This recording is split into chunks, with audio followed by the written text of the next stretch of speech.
On here. Yeah. Good morning, everyone. I'm Susan Couch. I'm chair of the Science, Medical, and Technology Committee. And I'm really proud to once again introduce my husband, David Couch. He's a HASP member to talk about his past experience in defending a large corporation against hackers. That has always been a real challenge for his company that he worked for and many, many other companies. You see it in the headlines all the time. Just a little bit of background on David. He retired as Senior Vice President and Chief Information Officer of Spartan Nash Corporation, which he held that particular position for 22 years. He was responsible for the business systems, technical infrastructure, and communication technology. He has over 50 years of experience in information technology in retail, wholesale, and manufacturing organizations. He holds a bachelor's in business administration and a master's in computer science, both from the University of Arizona. So welcome, Dave.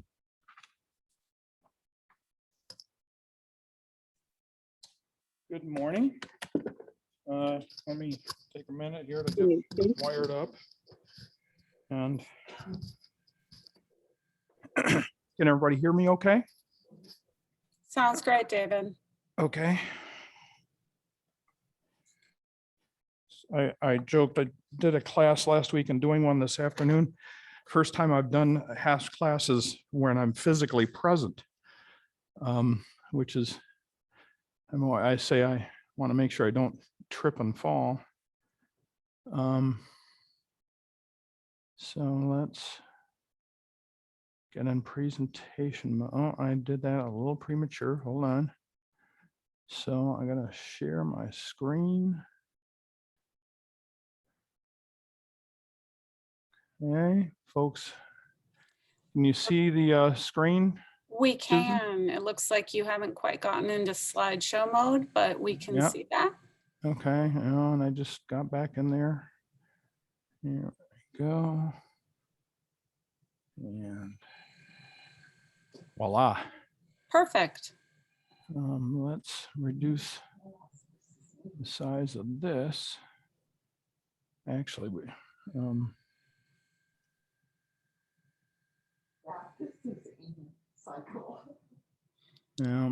Are you seeing your Zoom controls on the screen? I can come get those off for you. We'll do that. Let's see. Okay. All right. Everybody everything look okay? Everything looks good at home and looks like everybody's muted, so you're good to go. Okay, good. Although my logo on the slide's bad, but whatever. Anyhow, so as Sue said, I worked in a large public corporation. I was the head of IT in that organization from when it started at about $2.5 billion to when it grew to $8 billion. And we did a lot of acquisitions, and I'll tell some stories as we go along about acquisitions in the business. We had some highs and lows and got some new leadership and really dramatically turned the company around. And I was really, there was a time where, should I keep doing this job or not? Should I change and whatever? And so it's a kind of an interesting story.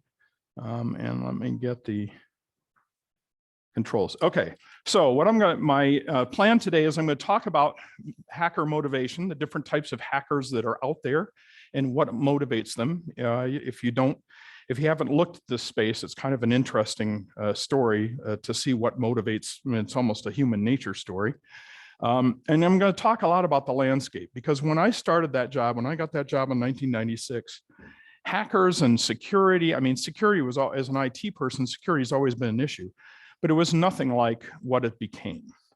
And I will talk about how things that existed in systems and so forth of the day, and how that has all changed, and sort of the evolution of things. So we'll talk about the evolving landscape. So one is talk about who the hackers are, what motivates them, talk about how things have evolved sort of from an IT technology standpoint. And then we'll get into what it's like protecting a corporation. This is a massive topic, so I'm just going to kind of pick parts and pieces to talk about, because there's so much there. And then throughout, I'm going to talk about examples of the real world. Some of them are humorous, some of them are not so humorous, but it's just what it's like that you deal with on a day-to-day basis.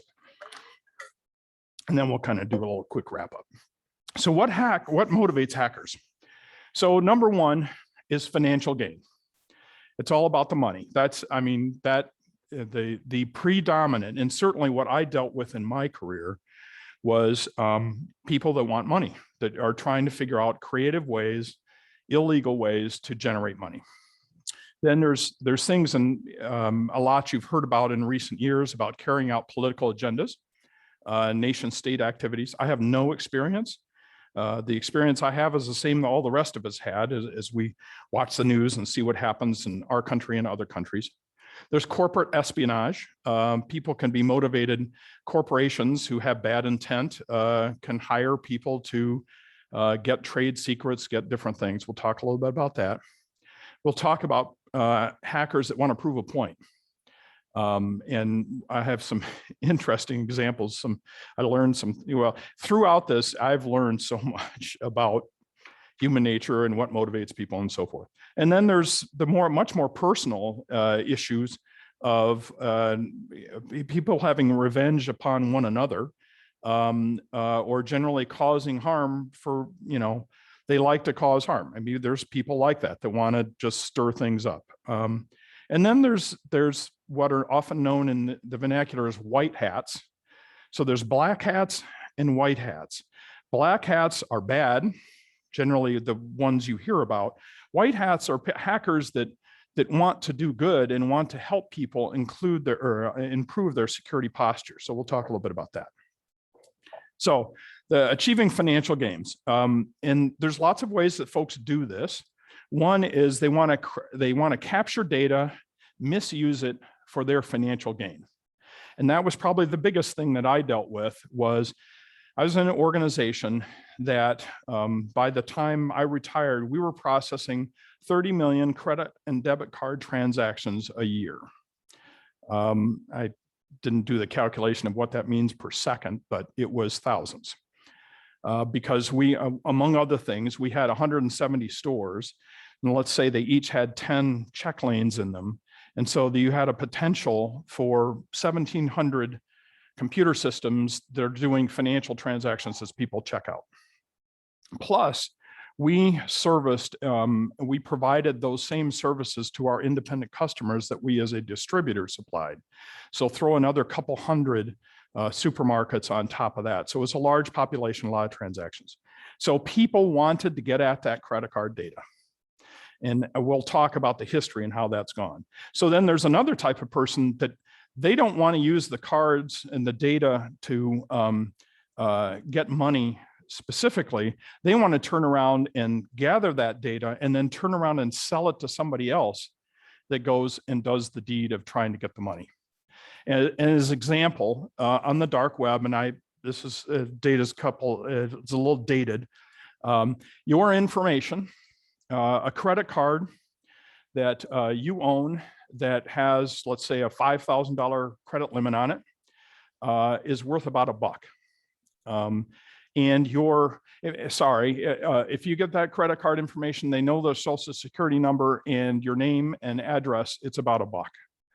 If you don't have as high of a credit limit, the price goes down if you don't have as much information, but there's out on the dark web, you can buy this stuff all the time. So people, they don't want to go commit the crime, but they're going to sell it. Then there's folks that blackmail victims, and that's become a big deal now with ransomware. And we'll explain about how ransomware that didn't exist a few years ago has now become the most popular way to exploit money. And then selling malware. So I'm going to use the term malware here a lot. And I didn't put a slide together for definition, but what that basically means, there's software, which is the commands that causes a computer to do something. The general term for software that is going to cause harm is called malware. So it's software that's going to cause trouble. What kind of trouble it is varies all over the map. but it's software written with bad intent is the way I'll describe it. So you're going to hear me refer to malware a lot. And maybe that's ransomware, maybe not. The term came about long before ransomware existed. And then the other issue is using psychological manipulation and social engineering. Here's a perfect example. I was in a company that we were doing deals, buying companies, $1 billion, $1 million companies, varying sizes. Sometimes it was one store. Sometimes it was we were a $3 billion company and we bought a $5 billion company, much larger than we were. But one of the social engineering tricks was that our treasurer, who obviously was manipulating a lot of money often, received an email, a phishing email, we're going to talk about phishing, that said, Bill, and it purported to be from the CEO. And it said, Bill, I'm working on a deal. It's not public yet, but would you move 10 million bucks over to this account? And Bill looks at it, and so he ran over to the office and said, what's this? And he said, I don't know what that is. And so we had to develop protocols all the time for when all the protections I'm going to talk about, when they didn't work, stuff would still come in. And so we had several layers with the treasurer and the finance department and different folks that if we were going to do something like that, move $1 million, and the treasurers every night in this particular business, they're moving $10 million from one bank account to another to get a better interest rate over 24 hours. Because they know how much we're paying people, not people, but companies for truckloads of ketchup or whatever. And so they know what the accounts payables are, the due time. They would have this guy built this model. And so he knew how much money was coming in, how much money he had to pay out, and how much was sitting on the bank in the bank. And so that we had several different bank accounts that had different interest rates, and he would move money around every day. Well, there was a whole financial protocol that they went through to do that. And I'm already getting off schedule because I'm telling too many stories. That's the problem, is there's so many stories here. So I apologize. Carrying out a political agenda. I have no experience in this. My experience is as much as what you have seen, because we've all read about it. And we've all seen activities going on. But stealing sensitive confidential data going on from a government standpoint, it might be defense research, trade secrets, whatever. We've heard a lot about manipulating or otherwise interfering with elections, stealing or leaking government or military documents, interfering with the economy, or interfering with relations between different countries. All this stuff goes on all the time. We may not see it. We may not be aware of it, but there was attempts. And in other countries, less sophisticated countries, there's a lot more activity than what you see in our country. Corporate espionage to selling trade secrets. When I worked for Hewlett Packard back in the 80s, hacking wasn't as big a deal, but we were in a business making very sophisticated technology that trade secrets were a big deal, and circuit diagrams and engineering plans for very sophisticated technology were a big deal. In different businesses, maybe who your customer contacts are, who the suppliers are you work with, different vendors you work with, pricing information. Pricing information in the supermarket business, Meijer, Walmart, Spartan, D&W, all these different Trader Joe's. We all have people going to other companies and in their stores recording the prices of everything. That's a standard process, so that you do price checks all the time, and all retailers do it. And so you know what the competitive price set is. Well, if you're doing a bid for, I don't know, a government contract or building a building and it's millions and millions of dollars, knowing what your competitor's strategy is from a bidding standpoint, it's a big deal. And so that stuff happens. Data regarding financial strategies, maybe you're going public, maybe you're going to buy another company. Those, in fact, I got to be careful. There's so many stories. I don't know if people want to stay that long, but anyhow, we always found it interesting when we were getting ready to buy a company. and you work with these investment people, and all of a sudden our stock would go up. And we had strict rules of how you couldn't talk about it, but you work with those investment bankers and somehow the word gets out and your stock goes up $10, over a period of time. Then nothing happens. The stock slams. I mean, there's crazy things that go on out there. Who knows how or why, but they do. And then technical schematics and so forth. Like I say, back in my HP days, we dealt a lot with that. So this one's an interesting. So these are hackers that want to impose their social, ethical, religious, or political views upon a particular situation. So I have two examples, one from 2011. So Sony has the PlayStation gaming system, very popular gaming system. Well, they had notoriously bad security practices for people who would log in on their PlayStations into a central system and compete with one another. And so, and there was constant complaints about their security system was very poor. So there was a group called LetSec who they did a bunch of hacks and exposed over 1 million people their IDs and passwords. It was a huge black mark on Sony's reputation because they didn't take it seriously. A more interesting one, and this was a big education for me, in 2015, a hacktivist group called the Impact Team hacked an online cheating website called Ashley Madison. You may have read about this. I didn't know this sort of thing existed, but this was a website for dating, a dating website for married people. And so they hacked that website because they, this is wrong. And they exposed 32 million members, IDs and passwords, that they were members of the site, names and so forth. And their goal was to teach people a lesson that, you shouldn't be doing this. And they wanted the company to go away. Well, the company is gone, lots of lawsuits, divorces. I think there were actually a couple of suicides, but they made their point. That's, back 6 years ago, it was like a big thing in the news. Then personal revenge, you hear about this periodically.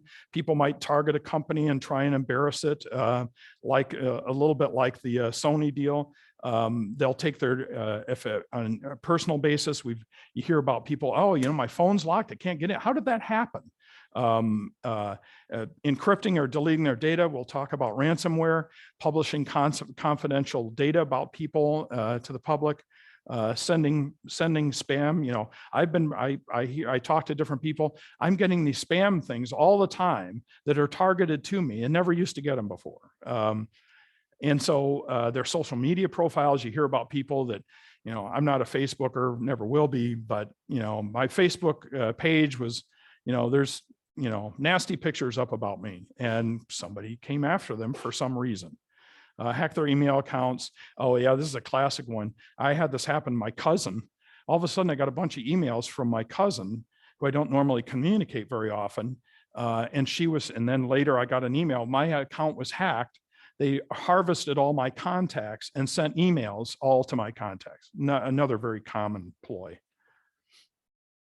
And then there's the good folks, the white hat hackers, or ethical hackers as they're often called, that want to find and fix vulnerabilities in systems. And so they'll go out, and we had an experience with this. So we were building a mobile app, over 1 million users, a very popular mobile app, very successful. And the development team was really proud of the development team. They did just an outstanding job. But they had a flaw in the mobile app, how they communicated in the mobile app back to the servers at corporate.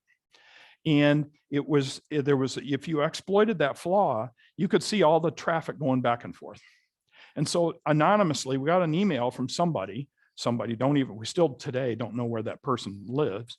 And they sent us an email and said, you guys have a problem here. You have an exposure. And they explained it in gory detail. So the developers looked at it and go, huh, they're right. And so they re-architected and redesigned that entire communication process between the mobile app and the servers. And then they went ahead and communicated back via email to this person and said, we've corrected it now, tell us what you think. And so then he came back, and he or her, whoever it was, and they did a bunch of gyrations, says, I can't get in, you fixed it. And so there's a case where somebody's trying to do good. And so those folks exist as well. So point is there's all kinds of hackers and there's all kinds of motivations. There's even hacker conferences. And so the two biggest ones, and they're it's kind of a combination of a security conference, but in a hacker conference. And so DEF CON is the largest. It was started in 1993. I don't have my glasses on. It's the oldest and largest hacker conference in the world. It's typically held in Las Vegas, and tens of thousands of people attend, and from across the spectrum. But there will be certain bad guys, not necessarily every bad guy, or bad person will attend. And then usually a few days before that, it's called the Black Hat Conference. And that's a conference, and oftentimes people will bring systems in and give it to the hackers and say, try and get in. In fact, all the election drama that you hear about, some of those, the good election system providers have brought those systems in and say, try and get in. So anyhow, so they have conferences. So a little bit about hackers. So now let's talk about how this has all evolved over time. And because of my career and so forth, I've sort of seen this in real time. So my point is that initially, when we were developing software, like I was a software developer in the 70s when I was going to college and when I first started my career, the biggest thing you were trying to do is get it to work. Large complex systems, some not as complex as today. And so just getting it to work was an accomplishment, and then having it be easy for the user to use and so forth. So that was initial motivation. The last thing anybody was thinking about was security. Yeah, they put on some passwords in some cases and so forth. But with that heritage of these computer systems coming about, and you're going to see this, and I'm going to go into details about credit cards, it was real easy for people with bad intent to break in and do things. And so in the 70s and 80s, and even in the 90s, it was still pretty easy.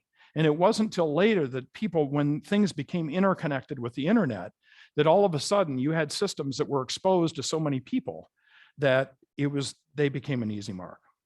So then as hacking started to occur, then all of a sudden people woke up and go, oh, this is a big deal. And so we'll talk about some of the different things we've implemented over time to try and protect ourselves. But the folks on the other side are just as creative. And as we have gotten more sophisticated, they have gotten much more sophisticated, to the type now where ransomware, which we're going to talk about, is an easy vehicle to hold anybody hostage. Any organization, any type of any individual or any organization with ransomware has become incredibly easy. So people didn't have to harvest credit card numbers and do all those different things. I can just lock up all your data, and we'll talk about how that happens, and hold you hostage for money. So as things got more sophisticated, the hackers got more sophisticated. So we're going to talk about some elements. Now, you may all know what encryption is, but if you don't, encryption is in this, there's all kinds of encryption. I mean, we could have a week-long class on encryption methods and so forth. So I'm going to be very simple here. So here you have us in this example here on the right that Mark is trying to communicate with Chris. And he's going to send presumably an email. He's going to say, hi, Chris.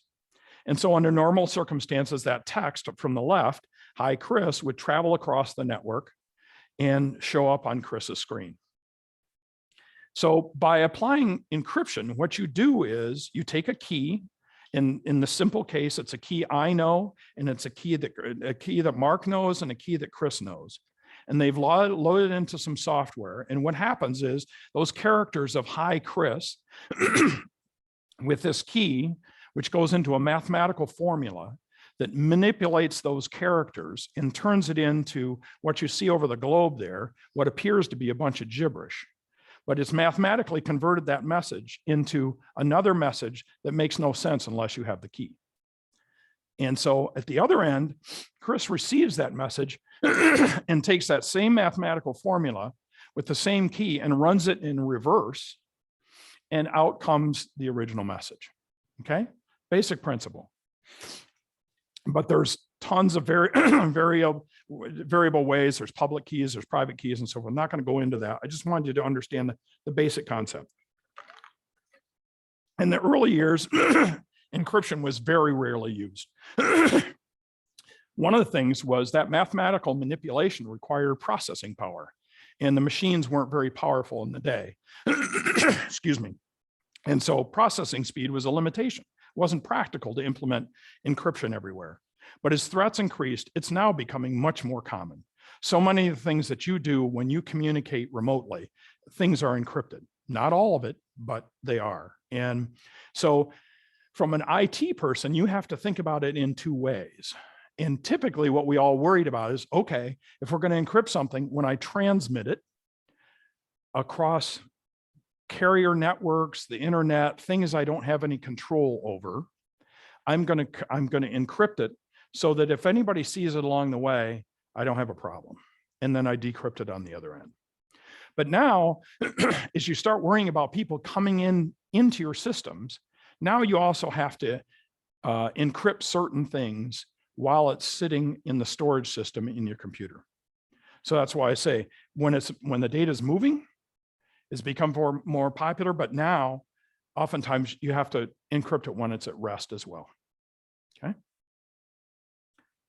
So Wi-Fi security, here's the first thing, and probably everybody in this room and folks listening may be listening via Wi-Fi. And so when Wi-Fi was first implemented, it had very limited security. It had a security system called WEP. And what WEP is wireless encryption protocol, is what that stands for. And what it would do is you had a key. And so with that key, it would encrypt the data, and the receiving side of the Wi-Fi connection would decrypt the data. The catch with that is, as laptops and computers became more powerful, there's a brute force method where you can just collect as much data as you can, and you can mathematically reverse your way and figure out what that key is. And if you look at the table on the right, and I'm gonna have to put my glasses on, if you look at a WEP implement, that first row, a WEP key that's 50 characters and process the data, you can crack it with an ordinary laptop and a piece of software. You can crack it in under a second. So then they came up with WPA and WPA2. They used two different encryption algorithms, RC4 and AES. Doesn't matter, I'm not going to go into the details. But the difference is every so many, and I can't remember the numbers, but every couple of minutes you change the key. And so you start out with this key and you transmit a bunch of data. And then after a period of time, you say, okay, we're going to agree to change keys now. And we change keys to a new key. So that way, if a person is sitting, the classic thing is sitting in a parking lot with a laptop, getting your Wi-Fi signal that permeates out past the building and starts collecting data, they can't collect enough data to be able to brute force their way in. And so if you look further down that table, if you have, let's say 3 up from the bottom, if you have a 32 character key, it takes, 2.5 times to the 10th. It's even greater than that. Years with the product. The point is it becomes much more difficult with today's technology. We won't talk about quantum computers, but there's a new technology that's under development. It's probably still 10 years away, where computers are going to become so much faster, that table will change dramatically. And it's causing a lot of drama in the security industry. We're not going to spend time on it, but it's a thing. All right. This is one that's near and dear to my heart, and I can talk for days on this topic, so I'll try and keep it short. So credit cards and debit cards, which we've all been using for years. And this is a little bit like the cellular story. The US was the first. We developed a credit card system, and because the communication companies deregulated, communication connections between buildings, between businesses became economical or cheap. And so you could take a Target and put a lease line, this is back in the early 80s, and run a credit card through and authorize it real time at the store. And so it was a big deal. Well, it was developed in the 80s. If you look at the bottom, the credit card was built on low-cost communication networks, It was a simple payment card design. It had a mag stripe, the PAN, that's the number, your credit card number or debit card number, your name, and the expiration date were all encoded in the mag stripe. There's 3 tracks on the mag stripe. And so that was encoded there. And except for the PIN, if it was a debit card and it had a PIN number, the PIN block was encrypted. That was the only thing on the card that was encrypted. And then you could do real-time authorization. You could present a card, a retailer could process it, get authorization, and that's a whole nother, how the credit cards networks work. That's a whole nother topic if somebody's interested at some point. And so that's what happened in the US. In Europe, the development occurred later. And in Europe, because they didn't deregulate the phone companies, lease lines were expensive. And so you had a lot of different merchants in different countries. Different countries had different levels of sophistication. And so they designed a much more sophisticated card. And that was oftentimes referred to as the chip card. And that's on the right.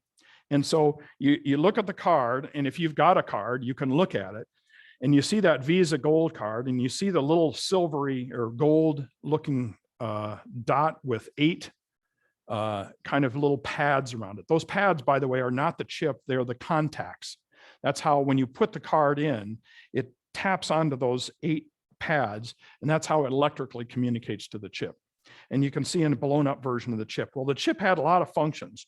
And initially in countries where they didn't have a sophisticated communications network because they weren't cheap enough, you could load money onto the card. And so then you could go to some shop in some country and spend your money, and it would record the transaction on the card, even though you weren't connected, because it knew in the memory in the card you had that much money on it.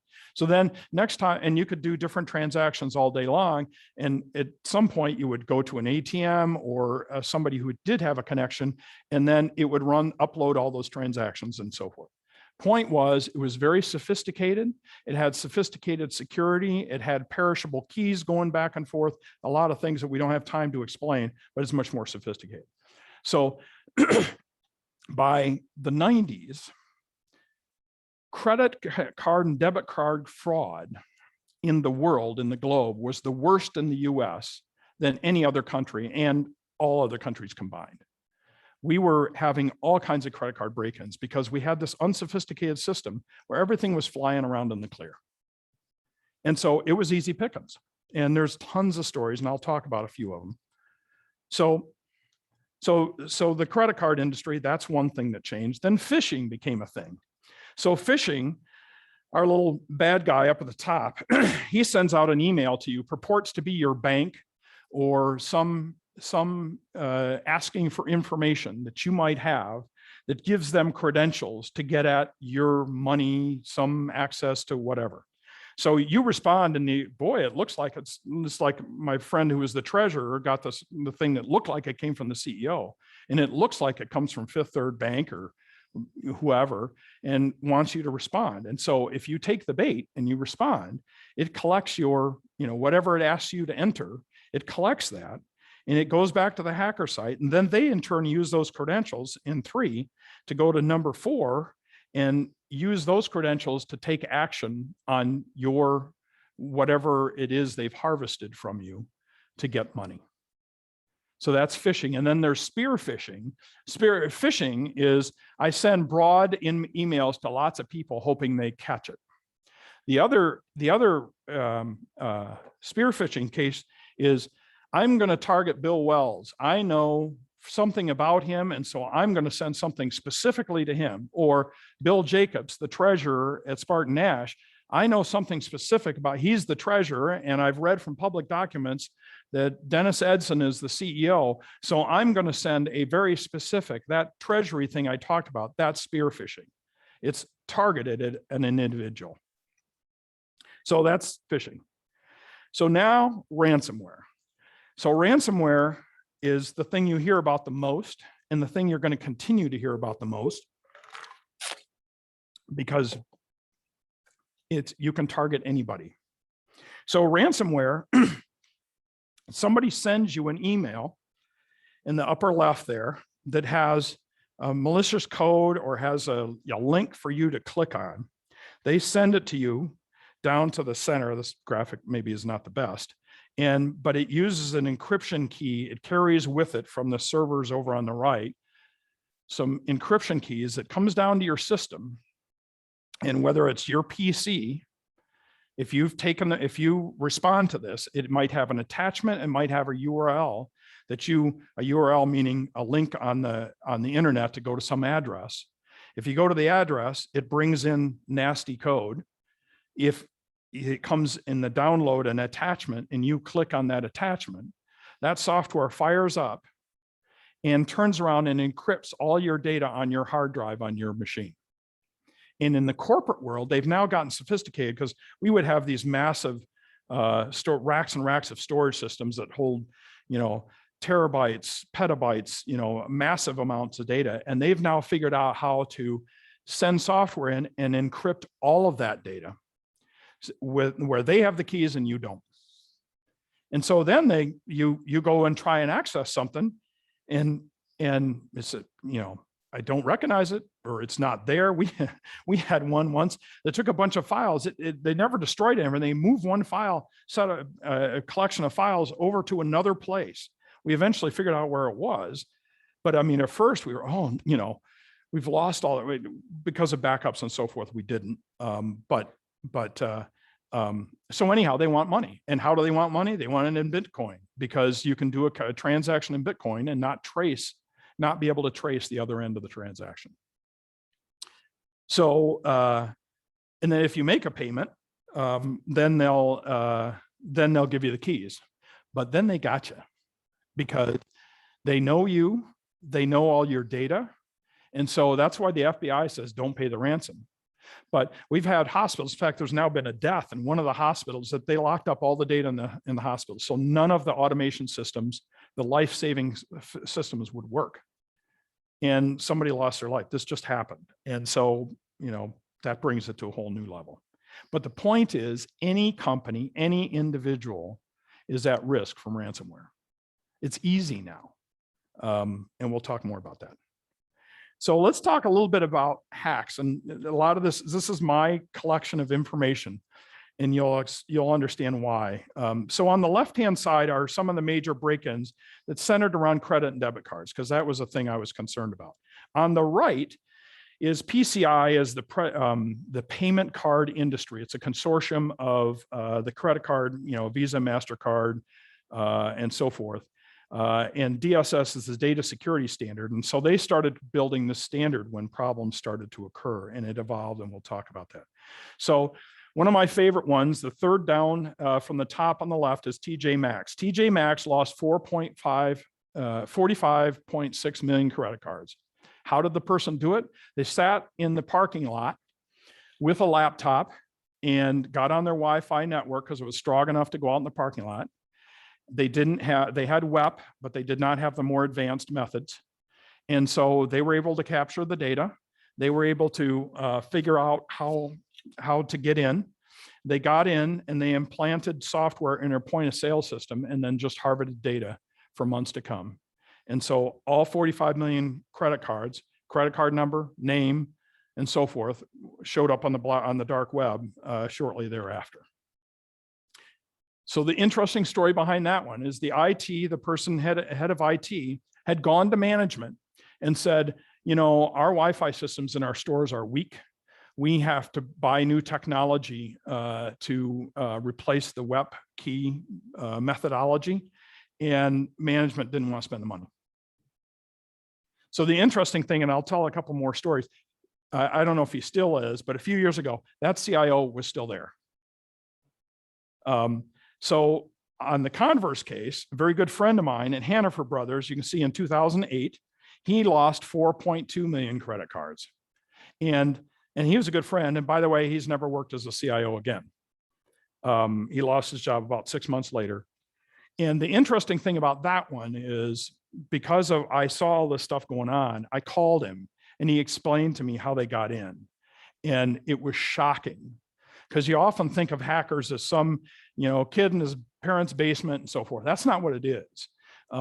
If you look at the level of sophistication of what they did to hack that environment, the skills and knowledge they had to have of the different types of systems, of how they got in, how they impregnated the point of sale system and collect the data, how they got the data out, how they sent it off to Eastern Europe, all the different steps that they took.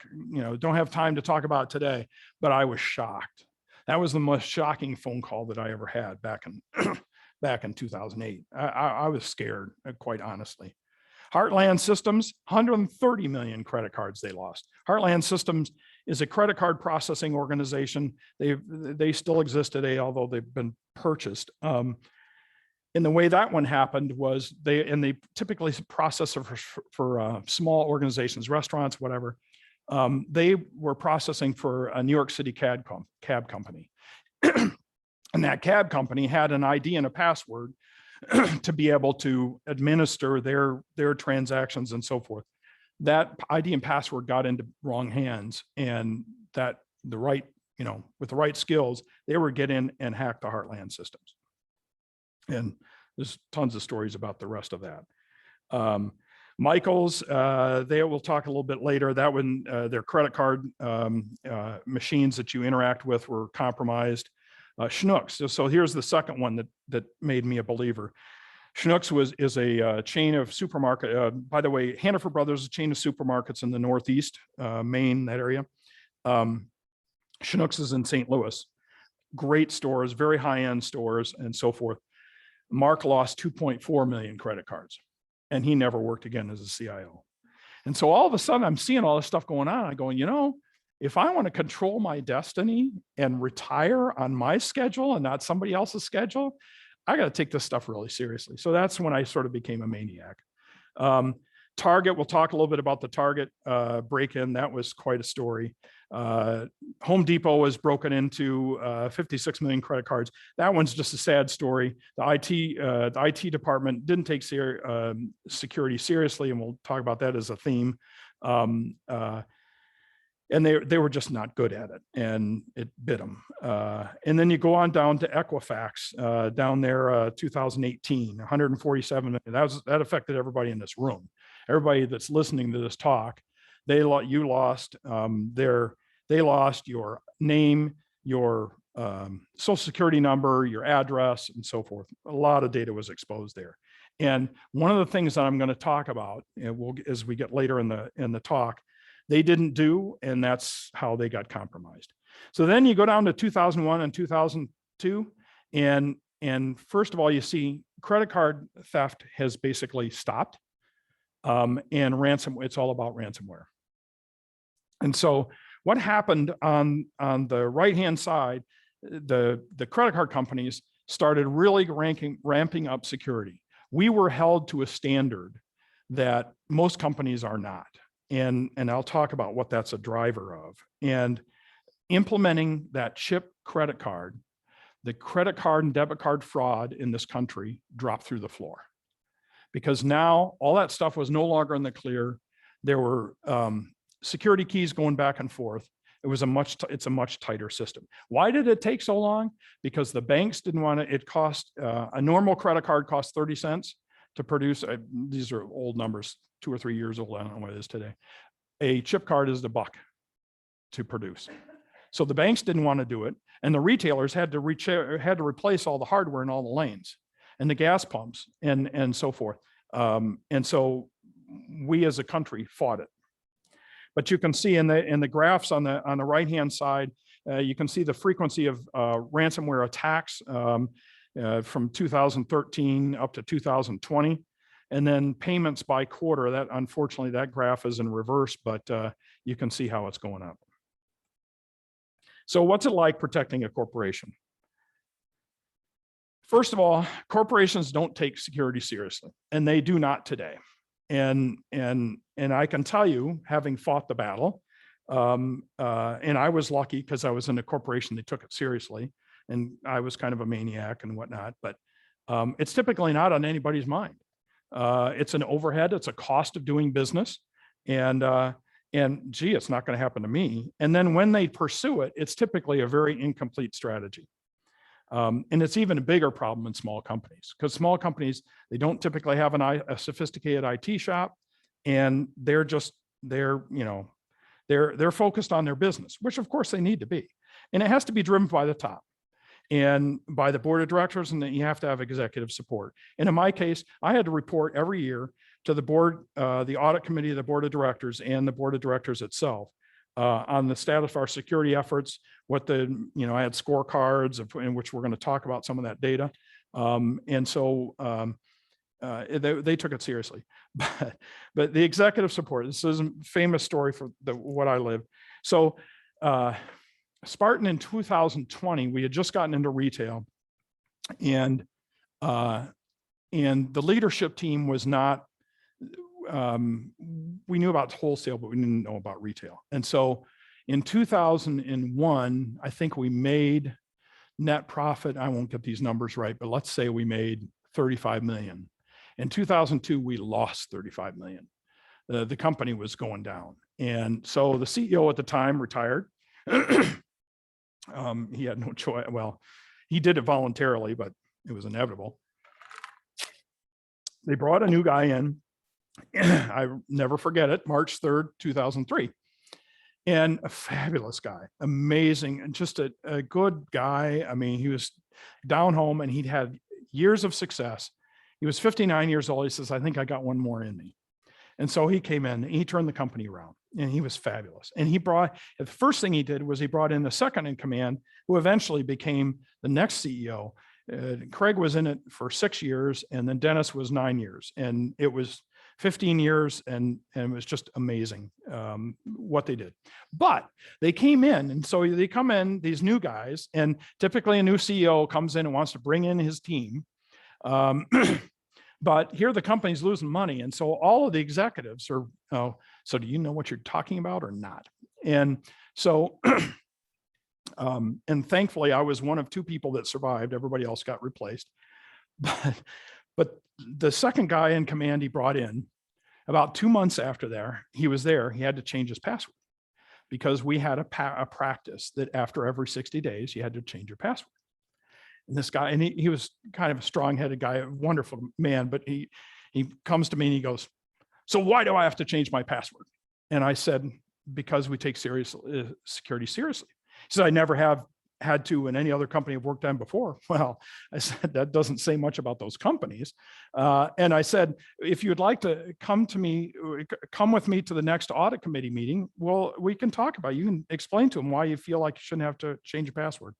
He had changed his password and so forth, and I survived. So anyhow, it's interesting the interactions you have with executives who don't understand I always said I had to get people to spend tens of millions of dollars, but they had no idea about they didn't understand the details of what goes on below. And so anyhow, so different companies are held to different standards, and that's the credit card industry in our case. And so we'll talk more about that. But the impact on these things from a corporate standpoint, financial penalties, in Visa's case, if all of a sudden you are hacked, you start paying penalties every day until you can be recertified as being compliant. You can't serve your customers, you have disruption of your operations, and if you've been lying to the SEC, there's other financial penalties. On the information technology side, IT leadership has to drive it. And after my 2 phone calls from my 2 friends, I became a madman and just really took it seriously. And so information technology, they're focused on solving business problems. The security stuff, that's a pain in the butt. Why do I don't have to deal with that? And how much financial support does that organization get? I talked about the TJ Maxx story.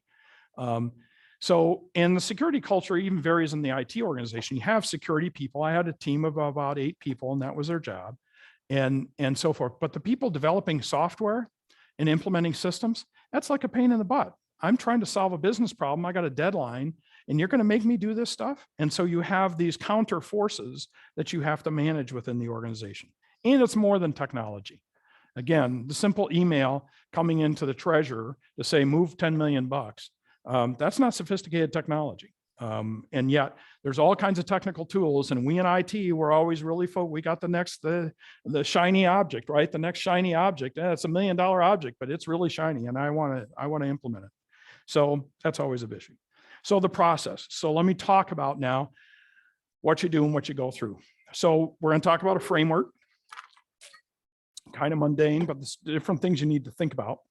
We'll talk about the more fun stuff, the security process, what you have to do. We'll talk about external regulations and how important auditing is. And you got to be constantly learning. You've got to be listening. And that's why I say every time there was a break-in and I wanted to know how did it happen and what do we need to do to protect ourselves from it. So the security framework, and this is kind of boring stuff, but first thing, you got to have policies in your organization for security. What are the policies and what are the practices that are supported that you need to do in order to make this stuff happen? Then you need to have an organization, you have a structure and have different responsibilities for the security process. Like I said, I had about 8 people that did this stuff. Although they had to enlist help from everybody else. The network people, they had to do many things to support security. So you kind of marshaled lots of forces. And then human resource. Everybody in the company is a security risk. Anybody who gets that email and clicks on the wrong link can bring you a lot of heartache. And so getting everybody else, you can force people to change their passwords, but of course the passwords that they use are, 11111. And so then everybody gets more sophisticated. Well, you can have the uppercase and you got to have a lowercase. And I'm sure you all love this. You got to have an uppercase. You got to have a lowercase. You got to have a number. You got to have a special character. By doing that, you expand the number of characters that are possible and makes it that much harder to figure out what the password is. So getting the rest of the organization in line and to get them to think about asset management, understanding what are the assets you're trying to protect. What are the assets that matter? And some information is not important. Other information is really important. We'll talk a little bit about that. That's why you go through a classification process. And who is responsible? The HR department is responsible for the human resource system, and they control who can get access. And then access control. When you give somebody access to your computer systems, in our cases, we had thousands of servers, we had thousands of applications or hundreds of applications. And when you let somebody in, what can they do? And so you have to control that. And the general philosophy is give them the least possible access. A lot of shops will, okay, once you've got an ID and password, you can go over and do whatever you want. And you can't do that. When you have 16,000 associates, only certain people can do certain things. And then cryptography, we talked about the encryption and what kind of standards you're going to use. How big are those keys going to be? How often are they going to change? And things are constantly changing and you have to be evolved with it. And then you have external entities. You have business partners you do business with, and that's how the Target break-in happened. That's how the Heartland break-in happened. We'll talk about the Target is a external business entity that they did business with had lax controls. And so they had an ID and password into the Target system and they got into the wrong hands. And then now it's gotten worse with everybody coming into your websites, having mobile apps, external communication. It just gets worse and worse and worse because you're trying to solve people's problems. So then you have to have sort of the operational side of security. Who's watching the door? Who's keeping an eye on things when you make a change? When you have a system with thousands of servers, you're making changes every week. And there's a whole process that you go through as I'm going to change a computer system. I'm going to change some software. And when is that going to get implemented? And has it passed the security? Do you have a security audit? And do you go through that audit before you implement the change? 90% of the companies do not do that. And then audit. You've got to audit yourself and you got to hire guns in to come and audit you as well. Setting up a network, and I'll show you a couple diagrams of a network that's designed with security in mind. And so how you do that and how we had a network that had about between 10 and 15,000 devices were attached to our network that existed in 42 states. We did business in 100 states. And so it's a huge complex thing that you have to manage. And then those applications, those business applications, what kind of security do they have? Is the payroll data, when it's resting, encrypted? Is pharmacy data? We ran 90 pharmacies. And so people's medical information was stored. Is that encrypted? Let's see. So then supplier relationships, you have these different vendors that interact with you, and what kind of access do they get?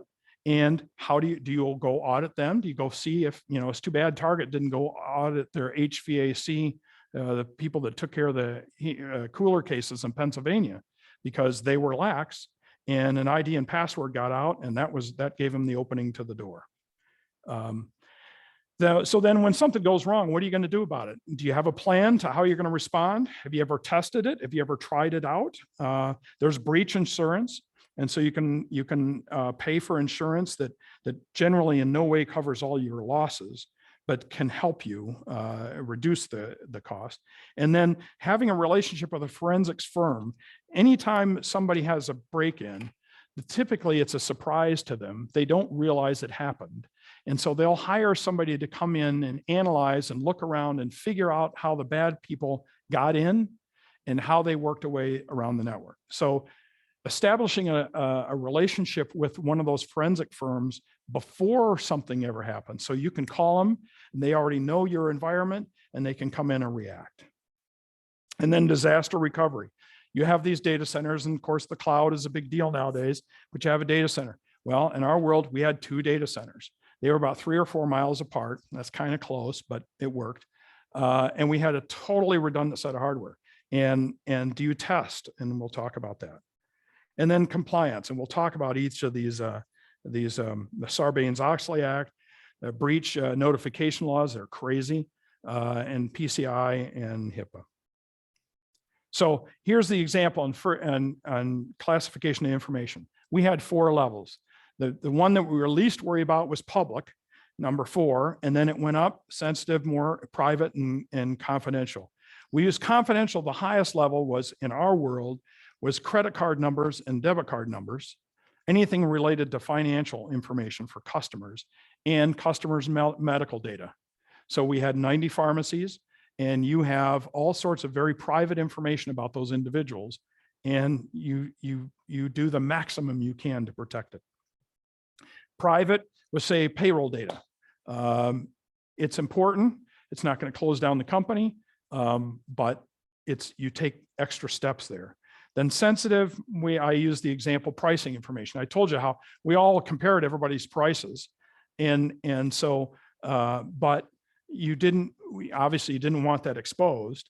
And so that had a level of security. And then the lowest level, I always said, knowing where a case of Cheerios is in the warehouse, what XYZ location it is, kind of doesn't matter.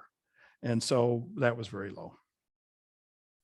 So, we're going to talk about protection, detection, and response. So protection, and these are just some things that you do. One is hardening the systems that you put in. We'll talk about that. Keeping software up to date. We'll talk about how that was one of the most disastrous things that occurred in the company. Antivirus, signature maintenance, and vulnerability scanning, things you can do to check yourself out. So hardening software. We all receive Windows or we receive Mac OS, and we install it on our machines, and they always try and make it easy. So this function is turned on, and so you can easily do all these things for us as a consumer. For us as a business, those things that they turn on to be nice for you, you don't want those. If you're not going to use them, you don't want to use them. You don't want to have them on, because that represents a door that somebody can get in. So you have to harden all the software that you install. And so we had 6,000 desktops, and we had about 1,000 servers. And so all the software on those servers had to be hardened. So you remove unnecessary software, remove unneeded services that are generally pretty lax in security. And then they all have administrative. All your machines all have some administrative account that allows somebody, a service person and whatever, to get in. And that password is known to everyone. All the Windows software or Mac software comes with an administrative software, an administrative ID and a standard password. So the first thing you gotta do is change all those standard passwords, because all the bad folks know what those passwords are. And then controlling who has access, and then apply maintenance, constantly apply maintenance. And then implement logging and auditing, we'll talk about that. Keeping software up to date. This is where the Experian break-in occurred. We had a rule.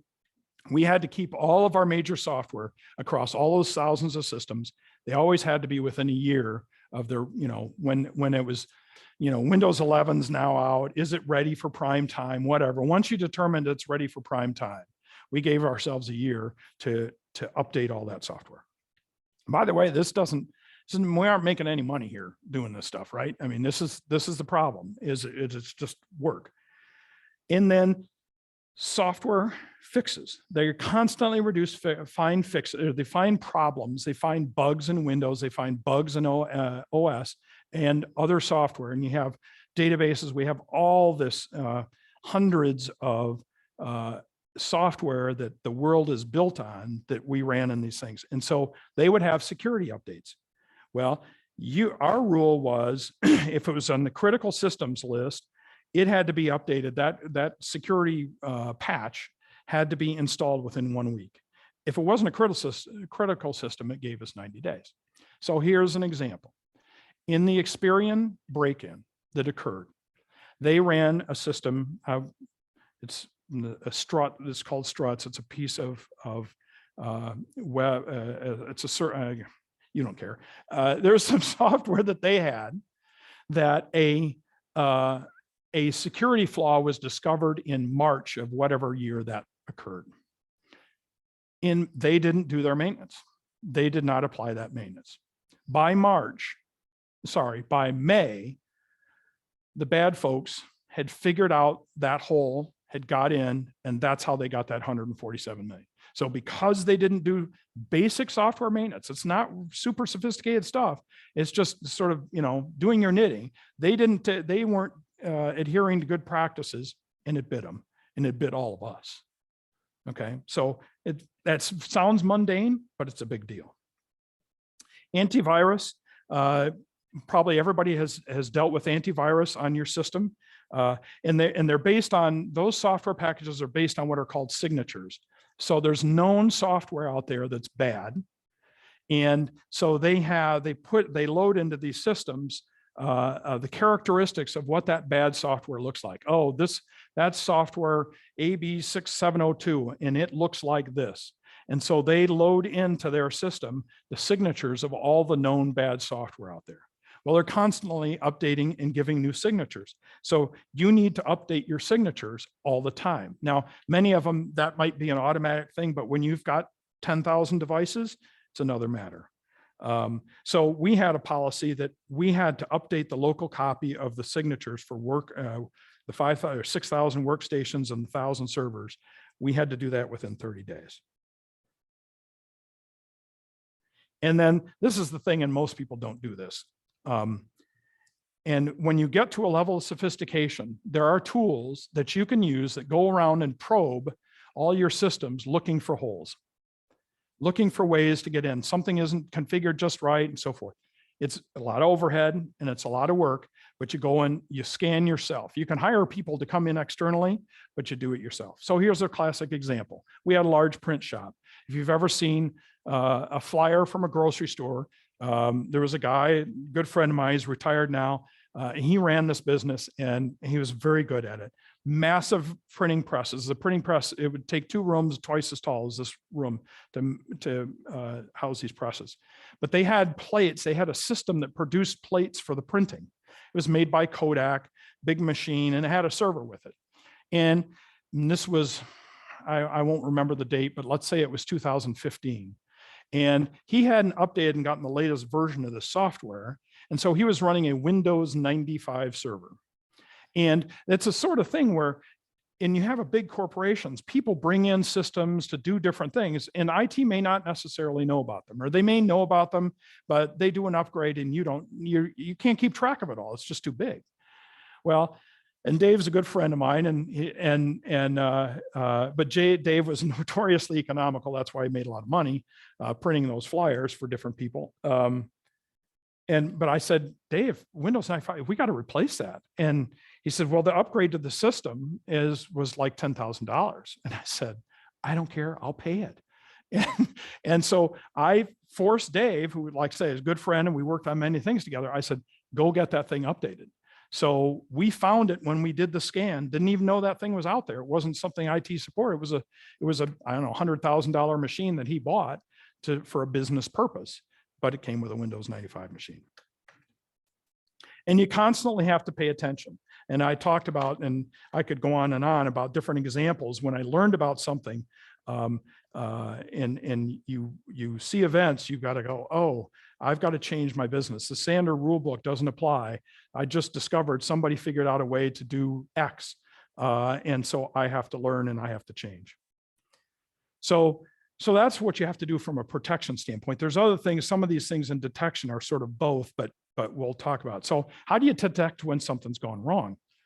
So we'll talk about the network and how you manage that, and talk about email, one of the most fun things out there, antivirus, and central logging.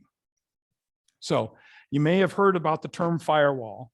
So firewalls are the first level of security you have. So when you connect your internal network up to the external, and everybody has a firewall on their router at home, you just don't know it, or maybe you do, but it's there to protect you, has some basic rules in it. Early firewalls were pretty basic. They look for addresses of things, and if you were trying to get to certain things, that firewall knew to protect you. Well, and it's kind of covered up here in the classroom, but up on the upper right-hand corner, you have all these like Zoom, Facebook,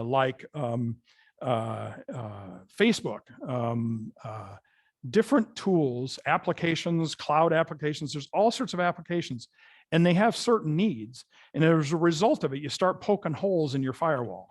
You start, oh, well, I got to open this thing up to let this communication go in. Oh, I got to open this thing up because this is a different type of communication. So all of a sudden, you on the upper right hand, you have all sorts of holes in your firewall. So things had to get more sophisticated. And so this just next generation firewalls just came out in the last, I'll say 5 years. They're much more sophisticated. Instead of just looking for addresses, they look at what is this communication method trying to do? What activities is it doing? Is it Zoom? Is it this? Is it that? And based on that, apply different rules. So much so that if it sees a file coming in on an attachment and it goes, well, that file looks kind of interesting. It takes that file and sends it off to the firewall. And one of the most famous here, and if you invested in the stock, you did really well. Palo Alto Networks makes great firewalls. They're very expensive. We implemented them everywhere. It was a couple $1 million, but a file attachment comes in, it goes, that looks kind of odd. And so it sends it up to their corporate data center, and in what they call a sandbox, it tries to run that file to see if that's going to do something bad. If it is an Excel spreadsheet? Well, it looks like an Excel spreadsheet, but it actually has malware that's going to cause this to happen. So when that happens, that firewall doesn't even let it in. So it's a much more sophisticated tool. And so we implemented those and made a huge difference. So here's an example of what our network looked like. It's kind of a stylized version. So down the lower left, you see the 2 data centers that we ran, the primary and the backup. In the upper left, you'll see corporate stores. We had about 170 of those, 150, 170, varied based on who we bought and were the stores good or bad or whatever. You had remote offices up in the upper right a little bit. We had independent stores. We did processing for about, provided technology services for a couple hundred other independent customers. And then distribution centers down in the lower right, we had about 22 distribution centers in states around the country. And then over on, down the very bottom, that represents somebody working out of their home. And of course, COVID, that exploded like off the charts. And then the upper left there, the financial partners, the banks, the payment, credit card, the pharmacy organizations that we all had to communicate with. So we built this network on top of the internet, and we used a technology called VPN.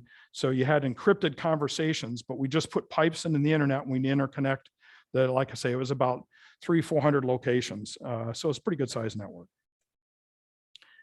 So most places you go has one firewall. They have a firewall between the internet and their stuff.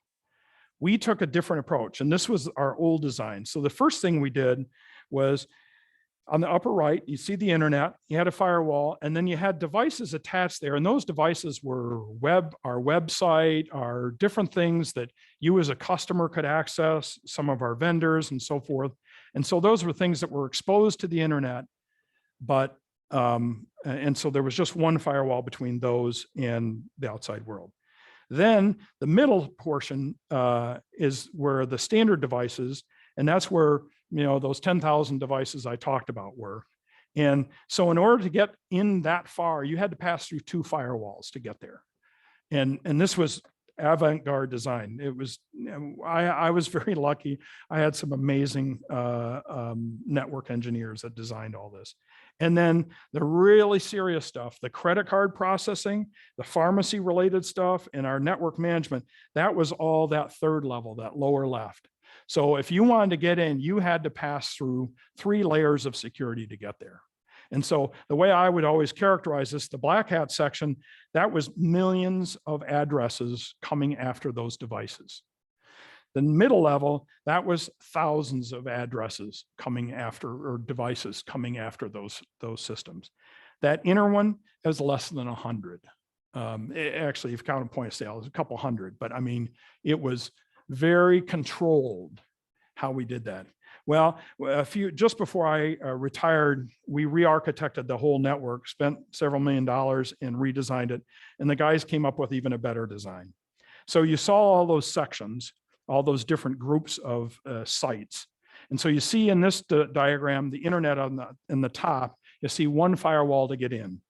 And there you get into the core network. And you can, these were all next gen firewalls. So they're much more sophisticated than the old firewall.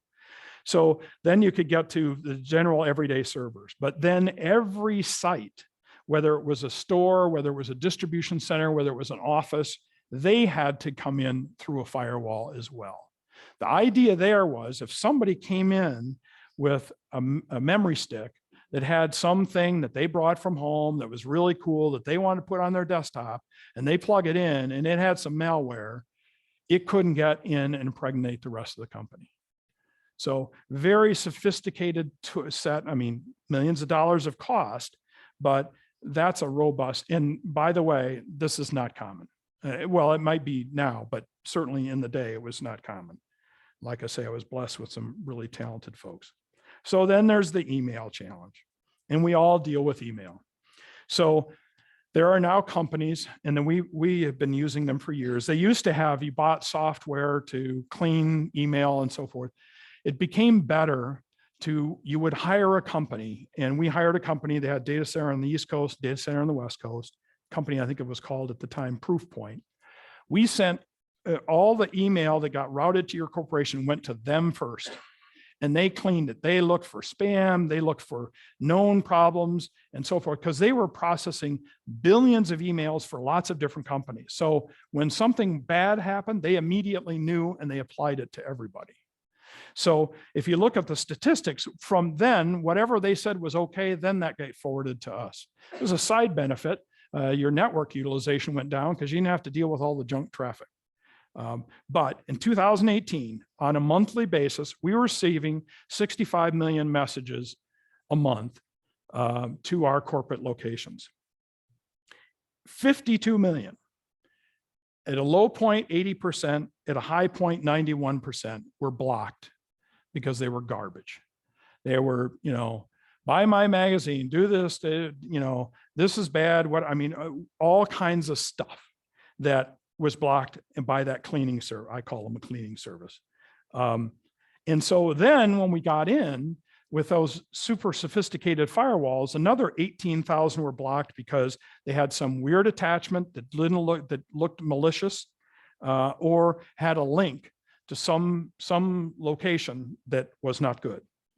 So by the time what our associates, the 16,000 people received, was about 13 million emails, or on a good day, about 20%. On a bad day, it'd be half that much.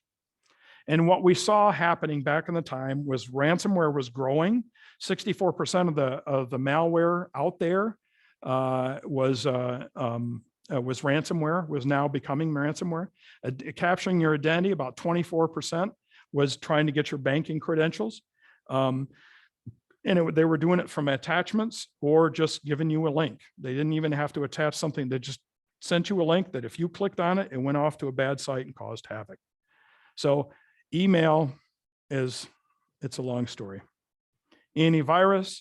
So after putting in those next generation firewalls and so forth on 6,000 computers with those virus incidents went down to about 102 a year. That's really low. It used to be thousands before we put in those next gen firewalls, but that would capture so much. Okay, and this one's a little bit more obscure. So every computer, your Windows computer, your Mac computer has logs. When events occur on your computers, it records in a log somewhere. You don't say it unless you've dug around and know the internals, you would never see it. But it, it logs events. You know, Dave Couch tried to log in and he missed his password, logs an event. Did it again, logs an event. I better have some coffee. And then he finally gets it right. And so, or this disk is acting up, or this event occurred. It records all sorts of things, bizarre, obscure things that you would never think about. So we collected logs, not from desktops, but all the servers, point of sale systems, about 5,000 devices in all of our locations. We brought all those logs together into a system that we paid a lot of money for, that knows, and you have to tune it to say, okay, well, this kind of event is normal in how we use this computer. This is abnormal. And so it would start tracking all the events across them. The reason why is because if all of a sudden you see some bizarre address is trying to log on to this thing over here, first of all, detecting it. And so this is the thing, and you have a person's actually watching this and artificial intelligence and on and on. And so, oh, here's an odd event. Why did that occur? Oh, here's an odd event over here. All of a sudden, if a bad person is getting in, they're leaving breadcrumbs. And by having this tool, you can watch them move across your environment to capture them and stop them. Again, a lot of companies don't do this. This is sort of the higher echelons of when you do security, what it takes. It's a lot of work. It takes years to implement and get it right, but it's the way to go. So you do all these things. How do you respond? What happens when it actually occurs? So you got to have a plan. You got to develop it.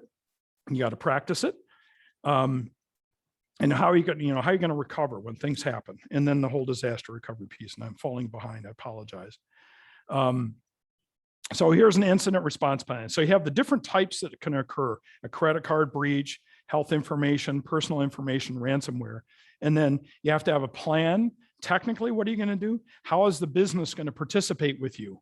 You have to get the CEO involved. You have to get accounting involved. You have to get lots of people involved depending on what's going on. And then what are you practicing? What they call a conference room, a tabletop exercise. Okay, you bring all the interested parties together and you say, okay, this has now happened. And what are you going to do? And steps. Who are you going to contact? Legal. Government folks, the Secret Service is one of the biggest organizations in these kind of situations, FBI, et cetera. And then, so you simulate what happens from an IT perspective, and you simulate what does the business do. So you learn, so you get that muscle, you learn how to deal with that situation. And then you hire somebody to come in to audit you. Did you do it right? Did you figure out, did you do best practices and so forth? So that's a whole discipline in and of itself. And then disaster recovery. As I mentioned, we had 2 data centers. It's not uncommon for people to have multiple data centers, and now with the cloud and so forth.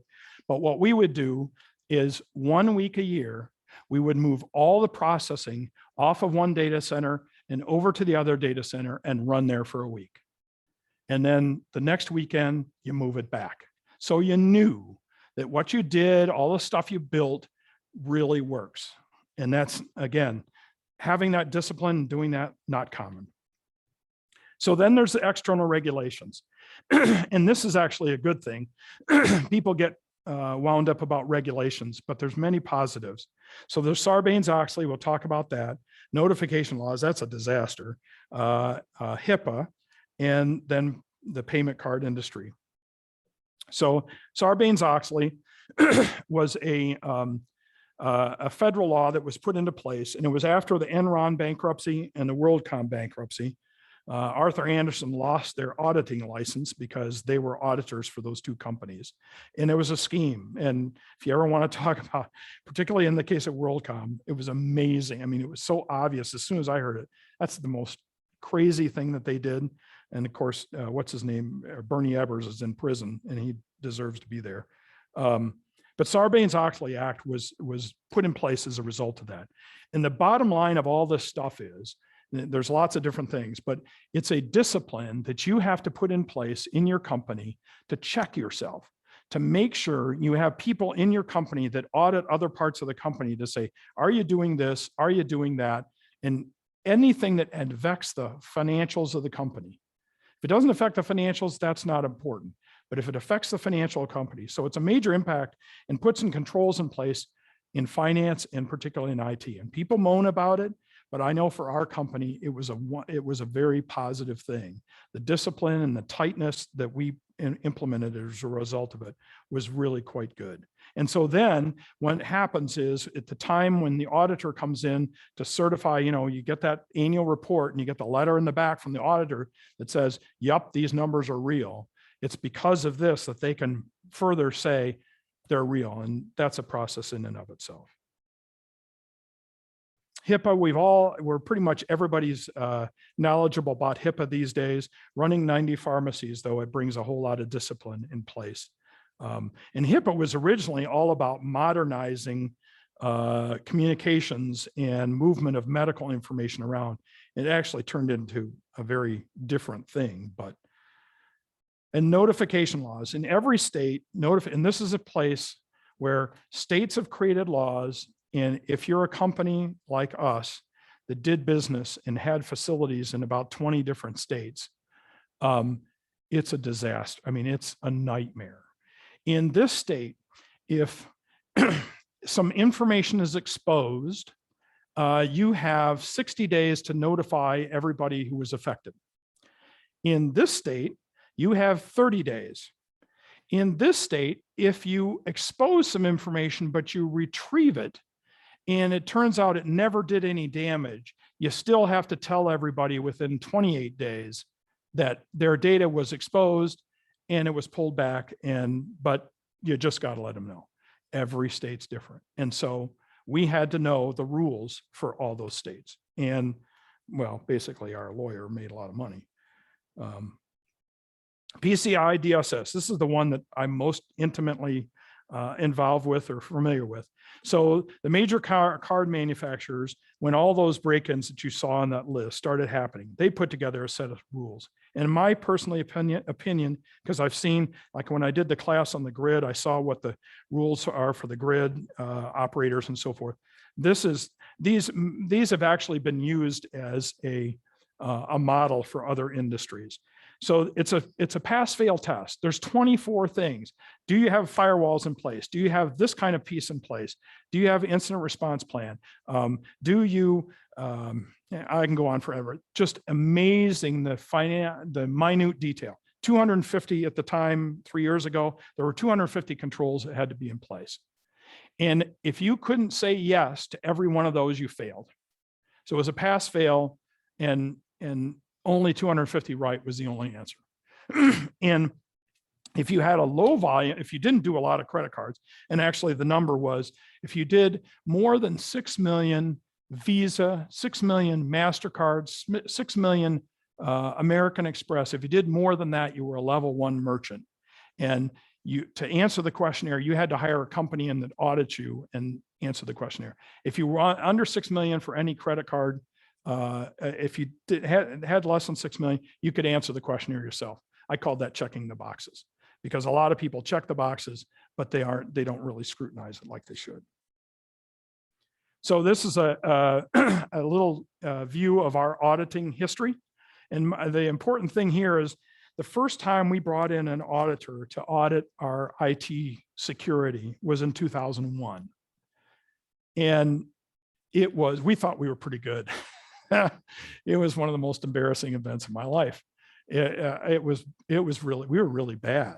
And you notice we were so bad that we didn't bring the next auditor in for 6 years, because it took us that long to address all the issues that we thought we were so good at before I ever wanted anybody to scrutinize this again. And the medical, a little bit off color, but it's true. When you have 90 pharmacies, and we didn't at the time, we had a lot less, but his example was somebody comes in, gets all your pharmacy data, finds all the teenage girls that are on birth control and threatens to publish that information. In exchange, you give me money. So talk about something I never thought of. Anyhow, it's just crazy stuff.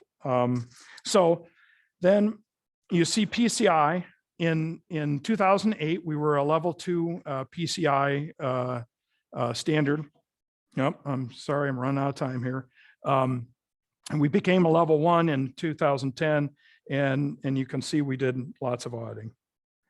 So I've talked about most of these. We talked about the Wi-Fi parking lot. People would come into our stores all the time. You're here to work on your credit card equipment. They come into a gas station where you maybe not the highest caliber employees work in gas stations, nothing personal, but and so they would be very official, dressed in a suit and come in. We had people all the time say, authorize gift cards and turn out, because the gift cards when they're hanging on the shelf are worth nothing. Once you run them through the point of sale, then they become valuable. I'm here to test your point of sale system. We had stores in every crossroads in the country, you know, little towns, and somebody else, some other retailer would have a break-in. Hungry Howie's comes to mind, I don't know, 10 years ago or something. And people all march in because they all shop at your stores, and they bring in their bank statement and says, this is a fraudulent transaction. And notice it was at Family Fair or it was at D&W. You're at fault. We had in Madison, Wisconsin, we had somebody come in with a TV crew, and it never was, thankfully. It was always somebody else. So I always said, you know, you're guilt by association. This last one here, changing out those credit card terminals there on the left and putting a compromised credit card terminal. People would come in, this happened to Aldi's, this happened at Michael's, and this happened at Barnes & Noble. And they would come in, distract the people working there, change the terminal out with one that was compromised and had bad code in it. And then they would come back later with Bluetooth and download all the transactions that went through there during the last month. The gas stations, one of these just happened recently. Those the gas pumps, the bottom part of the gas pump is where all the fuel and pumps are. The upper part is where the computers are that do the processing. So common thing is at night, pull up in a car, bad people pull up in a car next to the dispenser with the headlights aimed at the convenience store. So the people in the convenience store can't see what's going on. They open up the dispenser, plug in what's called a skimmer, and plug it in and close it back up. And a month later, they come by and with a laptop in the car, and they download all the credit card numbers that have been captured by the skimmer at the dispenser. Just happened in Lansing just a week ago. What we did was we changed all the keys on all the dispensers, and we put alarms in so that if anybody opens the door of the smart part of the dispenser, it shuts the dispenser down. We called it brick it and makes it non-functional. And we get an alarm at corporate and we dispatch somebody to fix it. If you go watch, sometimes you go to dispensers and they'll see security tape. It's a little piece of tape they put all, that's the low cost method. And so if the attendant comes out to change the paper and sees the tape is broken, uh-oh, something happened. So there's different ways to skin a cat. Target breach, I'm out of time here, but target breach, I talked about that HVAC maintenance people had a password and ID to get into the target systems to report their work and bill them and so forth. And so that I think it was Fazio was the name of the company in Pennsylvania. Those credentials got obtained by bad people, and they worked in, this was, I can't remember what year it was, 2014, yeah, 2013. And they got in, put bad code in all their point of sale systems in time for, was it Black Friday? And they collected data on, or initial was 40 million credit cards were lost. And eventually they said there was 70 million. Not all the 70 million were credit cards, but it was a huge breach. So anyhow, it's constantly evolving environment. Usually money is the motivation. Security needs to be a corporate priority, and you need high-level support, and you constantly have to be aware of what's changing. So I'm sorry I ran so long, but hopefully, and I'll stick around if people have questions or whatever. Sorry about the times that we get. Oh, yes, ma'am.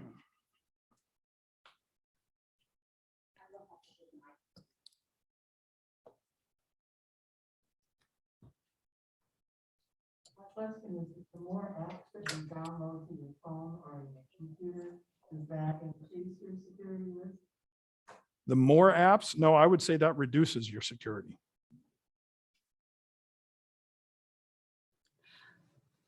It sounds like Susan is taking questions from the floor. Let me Oh, ask yeah. just a question from the chat. Sure. We have two, and I know it is 11, so if you do need to drop off, we want to respect your time. And if you're in the classroom, you need to excuse yourself, you may, but it looks like David is being gracious enough to stay. Is there any way of detecting scanners that may have been inserted into debit devices? What we did was the game where people would come in, and this is what I talked about paying attention. When I learned about Aldi and Michael's and Barnes and Noble, we implemented a piece of software that would every night would pull all of our credit card terminals and all the lanes and all the stores and record the serial number and the software version. And it would compare it to what was supposed to be there. And if it changed, we got a listing every morning of here's all the credit card terminals that changed across all the stores. And we would take that, the point of sale team would take that against their change management records of what ones they expected to be changed. And anyone that was different, we dispatched a technician and to go find that errant device. So there's no sure, I mean, they always get smarter, they always get better. So is there a surefire way? That's how we dealt with it. And we thought it was pretty good. Again, a lot of people don't do that. Yes, ma'am. Oh, Sue?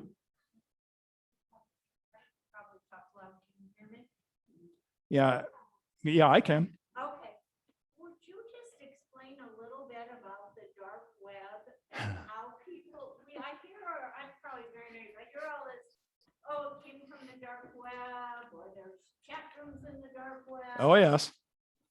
What is it? What's the dark What is web? it? Yeah, people have said, yeah, I'd do one on the dark web. I've actually never been there, but I suppose that would be an interesting class.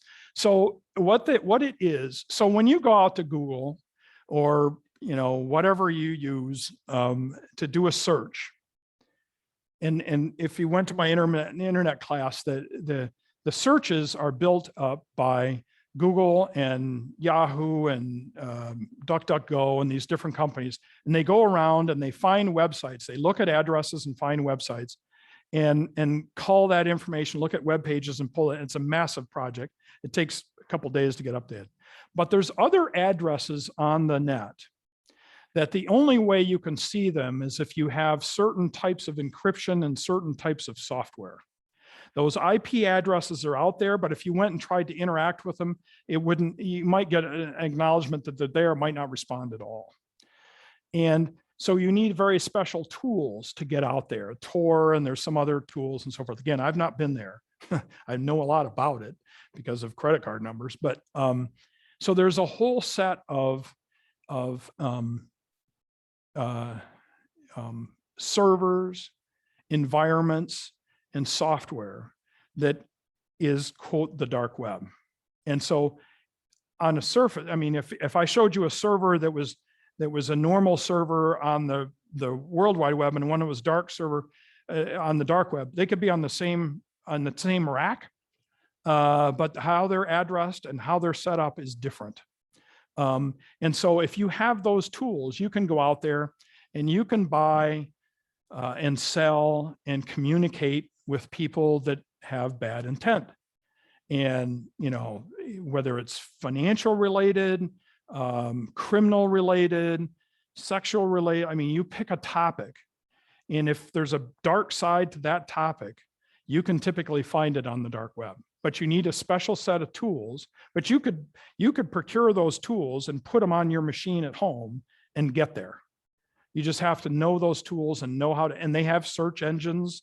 They're different.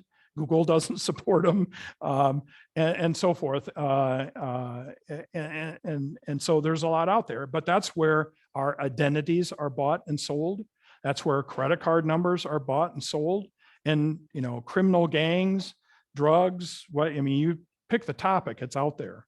And so it's called the dark web because it's hard to get to, but its information flows on the same fiber optics and communication stuff that we all interact with. And it's in different countries and so forth, but hopefully that gives you a clue. That's my description of the dark web. Somebody who knows more could tell you more.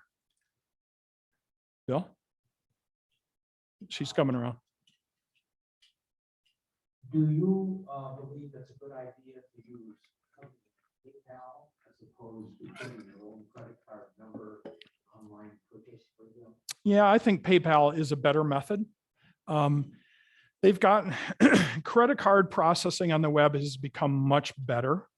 And there's a smaller number of companies now that do that. A lot of people, like when we did it, we hired and all that credit card authorization and so forth on the web. We had our own credit card processing environment, ran it for 30 years. But on the web, we didn't use the stuff that was all stuff. Ours was all customized for point of sale because that's the business we were in. Processing on the web, there's a variety of different companies that are very good at it. And most people have reverted to using those companies. But PayPal, I do believe PayPal is a better method. And my wife has said my next course needs to be on fintech. So on financial technology, I'm going to do that next summer. So we'll talk more about that then. I'm on the research stages right now, but yeah, I do believe PayPal is better. David, you do have one more question in chat. May I go? Certainly. And what would be the best security software for use for a home computer? What do you think is about Norton as a security option?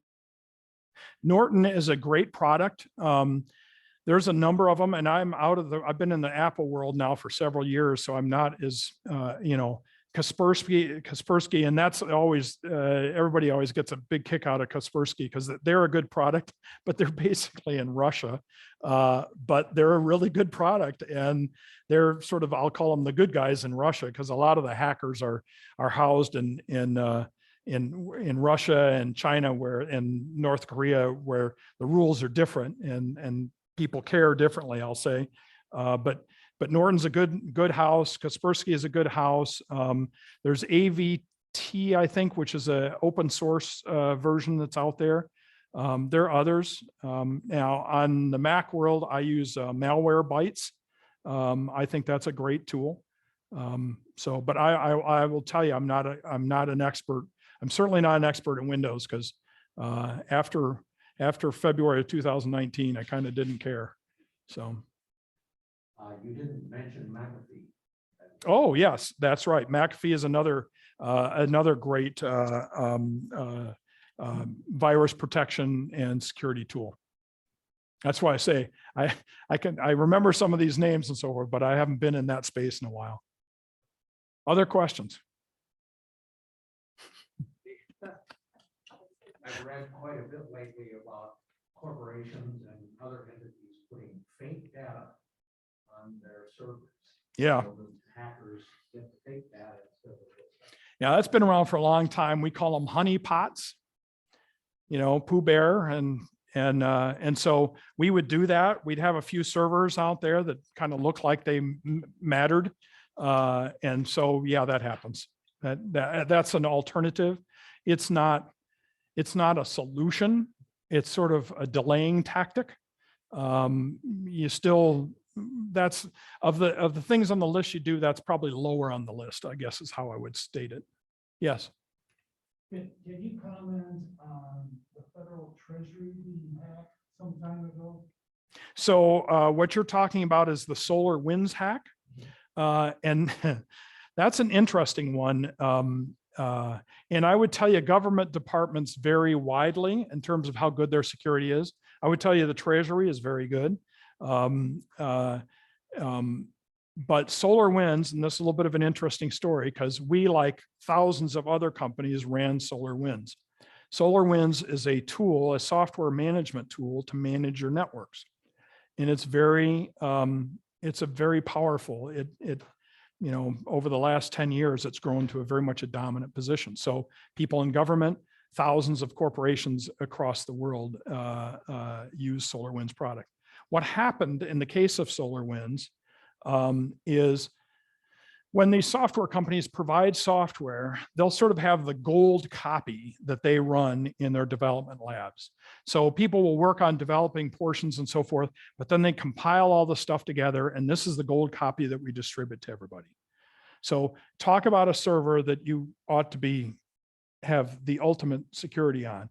Well, SolarWinds had an issue.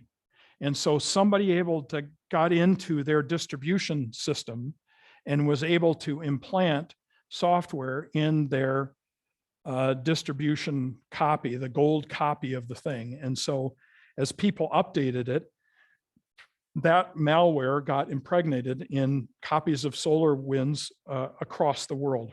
And the federal government, some certain federal agencies that ran SolarWinds had it.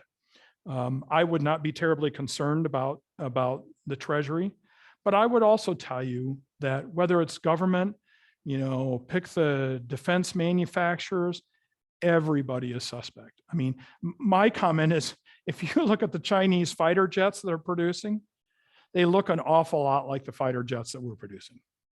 And that's probably not a coincidence. My favorite non-hacker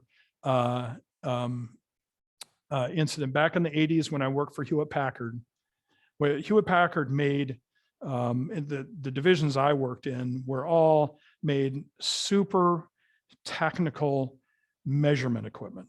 And the way I would always say that is whoever's on the breaking edge of making a faster processor, building a better laser, doing a better this or that, they would go to Hewlett-Packard and a couple others because they made the tools that they could measure the stuff that was leading that they were doing, but it was that measurement tool was just that much better so that they could measure what it was they were doing. And so very state-of-the-art stuff. You know, Hewlett-Packard is not the company it was in the 80s and when Bill and Dave were there and all that. But there was a Japanese company that made, these are high-end voltmeters. And so I'm talking about a voltmeter that has 20 digits to the right of the decimal place. Incredible, accurate. And so the famous story, this competing company, I remember who they were. I don't think they were a big player. They created a duplicate copy of that voltmeter. How did they change it? They had, instead of one 1,000 ohm resistor, they put in two 500 ohm resistors. Other than that, you could look at the circuit board and it was identical. And it was, and because of the honor and so forth, Bill or Dave or somebody went over there and said, and they were, that company was crushed and so forth. But I mean, that's low tech security, but because the internet barely existed in those days and so forth, but that stuff happens. And so sorry, I kind of didn't answer your question, but I'm not concerned, I guess is the bottom line. I have the impression that these hackers are geniuses, that they're really born of the individual's brain to be able to do all this. No, I would say not mathematical geniuses. I would say they're people that know software and know systems. And you know, like I go back to my friend at Hannaford Brothers back in 2007. What I learned was based on the break-in, that was about 5 different software disciplines and software environments those people had to know. So it was obviously a team of people and so forth. And so they just need to know software. Now, they might be mathematical, but not necessarily. For example, today on the dark web, you can go out and buy ransomware as a service. And they have an 800 number for customer service. So you can buy the tools. Anybody in this room could go buy the tools that give you all the tools and put them on your Windows machine for you to become a hacker. for you and you don't know anything about what you're doing. And it says, do this and do this step, and then do this step and do this step. And then if you have a problem, call 1-800-HACKING or whatever, and they'll help you. And now they're going to charge you. You're going to pay. I don't know what you pay. I've never seen this, but I mean, I know it exists. It's well documented, but in some cases, yes, but in many cases, no.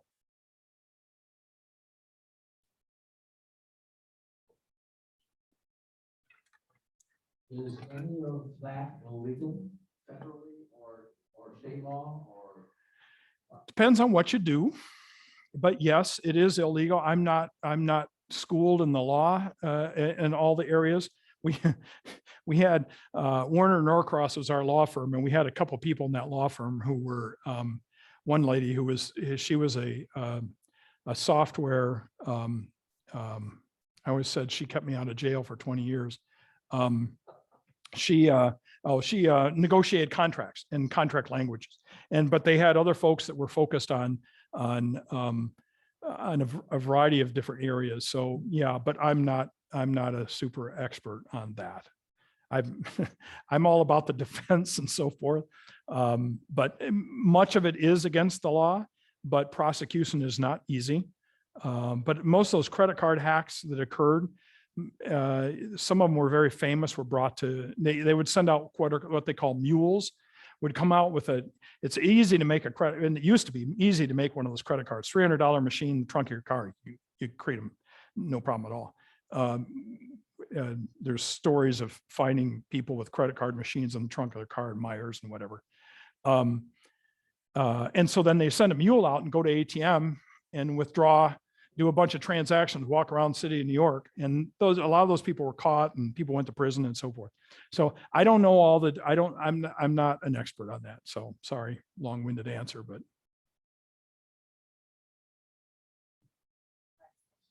Oh, okay. For all of us that are retirees, what's the risk of ransomware?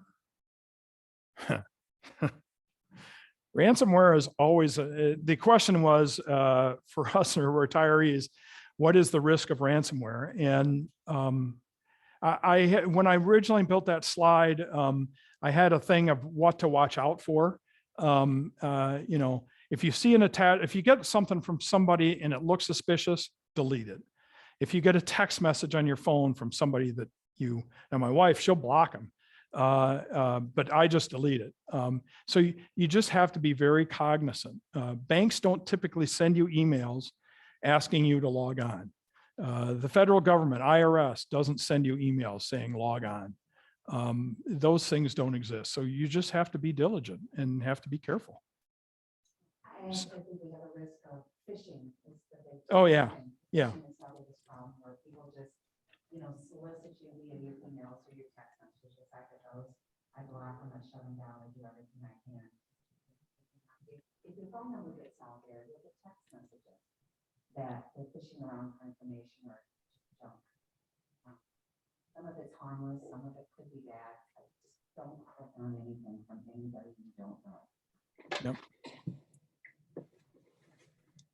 Well, we've long overrun our stay. Hopefully you found this interesting. David, thank you so much. It has been very interesting, and there's a lot of comments in the chat just praising you for a wonderful presentation. I see some people doing the virtual hand clapping right now. So thank you so much.